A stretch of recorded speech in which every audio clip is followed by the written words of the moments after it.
आज की इस क्लास में एक बहुत ही महत्वपूर्ण टॉपिक होने वाला है और वो टॉपिक है भारतीय राष्ट्रीय आंदोलन में गरमपंथ का उदय। जैसे पहले भी हम आपको ये बता चुके हैं कि भारतीय राष्ट्रीय आंदोलन में बहुत सारे वैचारिक आयाम थे, बहुत सारी आइडियोलॉजीज थी, उनका आपको अध्ययन करना है। और उसमें से पहले जैसे आप देख चुके हैं नरमपंथ के बारे में, मॉडरेट्स के बारे में, तो आज की इस क्लास में हम गरमपंथ के बारे में, एक्सट्रीमिस्ट के बारे में बात करेंगे, एक्सट्रीमिज्म के बारे में बात करेंगे। तो टॉपिक है भारतीय राष्ट्रीय आंदोलन में गरमपंथ, Indian national movement the extremism, उसके बारे में बात करेंगे। ये टॉपिक हर दृष्टि से बहुत महत्वपूर्ण है, मेंस के लिए, प्रीलिम के लिए, और ऑप्शनल है तो भी, नहीं तो जीएस के लिए भी बड़ा ही इंपॉर्टेंट है आपके लिए। तो इस टॉपिक में आगे बढ़ने से पहले सबसे पहले हम लोग इसकी रूपरेखा को समझ लेते हैं, इसमें हमको क्या क्या काम करना है। जैसे पहले ही हमने स्पष्ट किया है, आईएएस बनने के लिए आप में विचारों की स्पष्टता का होना जरूरी है। हमें क्या करना है स्पष्ट हो, कैसे करना है स्पष्ट हो। कोई टॉपिक हम लेते हैं तो पहले तो यही जानना है उस टॉपिक में हमें करना क्या है, उस टॉपिक में कैसे क्वेश्चंस आते हैं, और उसके बाद हम अपना अध्ययन आगे शुरू करेंगे। तो सबसे पहले हम लोग इस टॉपिक में देख लेते हैं क्या क्या करने वाले हैं, कैसे रणनीति बनाएंगे इस टॉपिक में।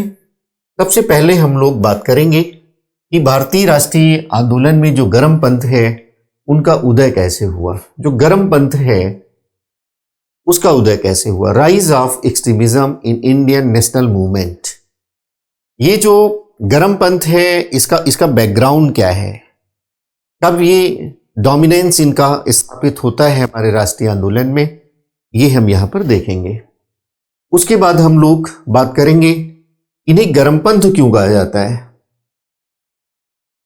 इन्हें गरमपंथ क्यों कहा जाता है, ये नाम क्यों लिया गया, इसको हम लोग समझने का प्रयास करेंगे। Why is it called extremism. इसके बाद हम लोग बात करेंगे जो गरमपंथ है इसके उदय के कारण क्या है, इसके उदय के कारण क्या है, causes of rise of extremism.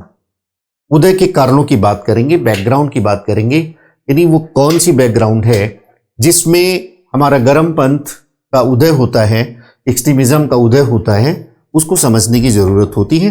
बहुत महत्वपूर्ण भाग आ जाता है। मेंस वगैरह में प्रश्न सामान्य रूप से कारणों पर ही होते हैं, वो कौन सी पृष्ठभूमि, वो कौन सी बैकग्राउंड है जिसमें गरमपंथ का उदय होता है, एक्सट्रीमिज्म का उदय होता है भारतीय राष्ट्रीय आंदोलन में। इसके बाद हम लोग क्या काम करेंगे, इसके बाद हम लोग इनकी आइडियोलॉजी को समझेंगे, विचारधारा को समझेंगे, क्या है इनकी विचारधारा उसको समझने का प्रयास करेंगे।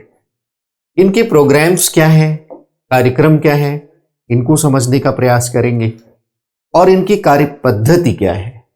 यानी हम लोग बात करने वाले हैं इनकी आइडियोलॉजी के बारे में, प्रोग्राम्स के बारे में, और मेथड्स के बारे में हम लोग बात करेंगे। इसके बाद हम लोग ये बात करेंगे कि जो हमारे यहाँ वैचारिक आयामों में एक था इंडियन रिवॉल्यूशन, इंडियन रिवॉल्यूशनरीज, जो हमारे यहाँ क्रांतिकारी थे, राष्ट्रवादी क्रांतिकारी, उनसे कैसे वैचारिक रूप से ये अलग है, ये हम लोग बात करेंगे। तो राष्ट्रीय क्रांतिकारियों से वैचारिक भिन्नता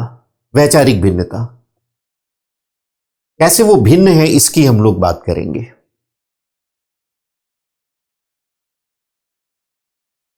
कैसे वैचारिक रूप से भिन्न है इसकी हम लोग बात करेंगे। और इसके बाद हम लोग बात करेंगे कि गरमपंथ का जो पतन है उसके बारे में बात करेंगे, डिक्लाइन ऑफ एक्सट्रीमिज्म के बारे में बात करेंगे। और लास्ट में कौन कौन से प्रोमिनेंट लीडर्स हैं, कौन कौन से नेतागण हैं, प्रमुख नेतागण हैं, उनकी बात हम लोग करने वाले हैं। इसके बाद जो चर्चा करेंगे हम लोग, भारतीय राष्ट्रीय आंदोलन में इनका योगदान क्या है, इनका रोल क्या है, महत्व क्या है भारतीय राष्ट्रीय आंदोलन में, गर्मपंथियों का क्या योगदान है, इस प्रकार की बात करेंगे। यानी इनकी इंपॉर्टेंस क्या है राष्ट्रीय आंदोलन में, इनका रोल क्या है, इनका सिग्निफिकेंस क्या है, महत्व क्या है, उस तरह की चर्चा हम लोग करेंगे। और लास्ट में हम लोग बात करेंगे कि जो गर्मपंथ है उनकी नरमपंथ से तुलना करेंगे, नरमपंथ से तुलना करेंगे। Comparison between moderates and extremists के बारे में हम लोग बात करेंगे कि क्या नरमपंथ और गर्मपंथ में अंतर है, उसकी बात करेंगे। इसके बाद हम लोग बात करेंगे यूपीएससी परीक्षा में पूछे गए प्रश्न कौन कौन से हैं। पहले ही कहा है बहुत ही महत्वपूर्ण है, तो आईएएस की परीक्षा में कौन कौन से क्वेश्चंस आए हैं और उनका उत्तर कैसे लिखेंगे, फ्रेमिंग कैसे करेंगे, उसकी हम लोग बात करेंगे।